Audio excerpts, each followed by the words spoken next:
All right, for those ladies who have been in unhappy relationships because you were with a man who was closed off to his emotions, this is how you can make the change.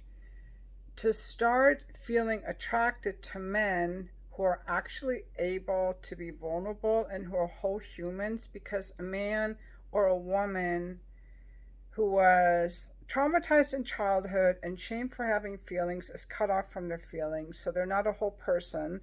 They're uncomfortable with their own feelings because they're disconnected from them. So they're unable to honor your feelings or to have empathy for you or compassion for you or to feel anything. And those people will make you totally miserable. I got a kick out of this guy who just left a comment on one of my videos saying, "Do you ever talk about anything other than feelings?" He is the perfect kind of guy to avoid.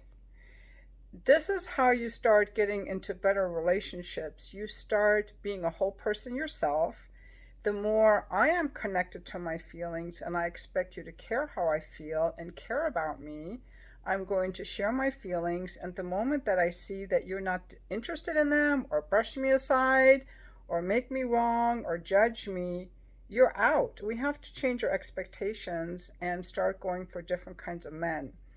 So the way that we get our power back is to realize that everything, all of the friends that I have are a result of what I think I deserve and how I show up and what I expect. And a lot of times we don't realize why we keep attracting the same kind of people. It's because we're being the same kind of person. So the idea is to wake up new parts of ourselves that expect a higher level of interaction. And that means that we as women have to be in touch with our feelings. And we have to ask for what we want, not just silently expect men to read our minds and then get passive aggressive and resentful and punish them if they can't read our minds. The same goes for men. I'm going to say the same goes for men. But I talk about feelings a lot because the reason I talk about feelings a lot is because I'm always in my feelings. I'm always in my feelings. And a lot of society is shut off from our feelings. And I think this is such an important area that we have to start honoring in ourselves, is to know what we're feeling and to be able to regulate our emotions.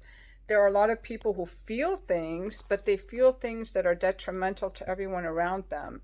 They're volatile, they're critical, they're aggressive, they get angry, they stonewall, they give you the silent treatment, and those are very destructive, reactionary ways of feeling. I am speaking of people who actually know what they feel, and the more you've worked with a therapist and start to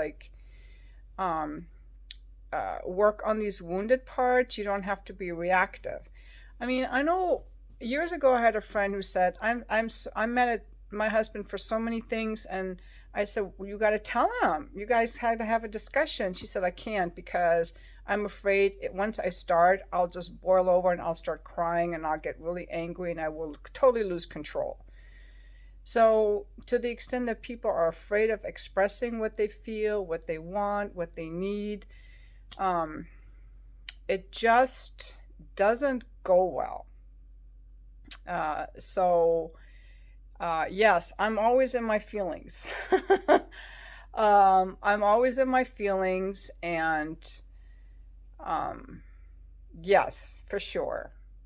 And so one thing I've been working on for myself is sharing my feelings. See, I grew up, and a lot of people are raised that we shouldn't feel things, like we're supposed to work hard. We don't have time for feelings, like the British, stiff upper lip. Or Asians. Asian parents are very critical of their kids, and they don't hug their kids.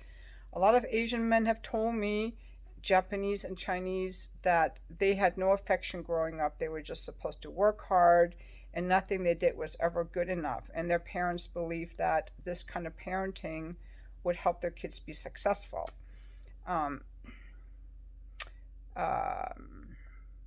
There are, I don't know what all the other cultures are.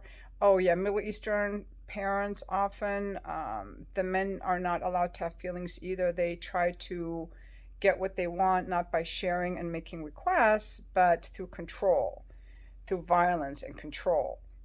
So it's very important to really, really see, like, how does this person feel about boundaries, around feelings, around sharing, around letting you know what they want and what they like, rather than getting mad that you can't read their mind or trying to control you or trying to criticize you. But we can only get that kind of relationship if we're open and self-expressed.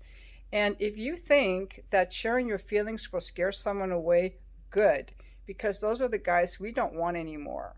And guys, those are the women you don't want anymore. The ones that try to control you or criticize you or shame you for making requests and having boundaries and saying what you like. Okay? Again, sharing feelings is not about being volatile or going off or hurting someone. I'm talking about sharing things that you like, sharing your needs, your wants, your desires, your hopes, your dreams, and what's going on with you. It's a positive way that people connect with each other. So that's my invitation. And you don't have to be friends with anyone, including family, that doesn't give a shit how you feel. Healthy relationships and healthy connection and love thrive on love. And that means I care how you feel. I care how you're doing. And if you don't care how I feel or how I'm doing, that's not love. That's not love. And we are on earth to love each other, and we deserve to be around people who love each other. But we can only accept the amount of love that we expect. So, and trying to be nice to someone to get love doesn't work. Like, is this person actually capable of love, and what are they actually wanting? So, and yes, if you don't like talks about feelings, you might want to subscribe to another channel, because I'm all about my feelings. I'm always in my feelings. And thank you for watching my video.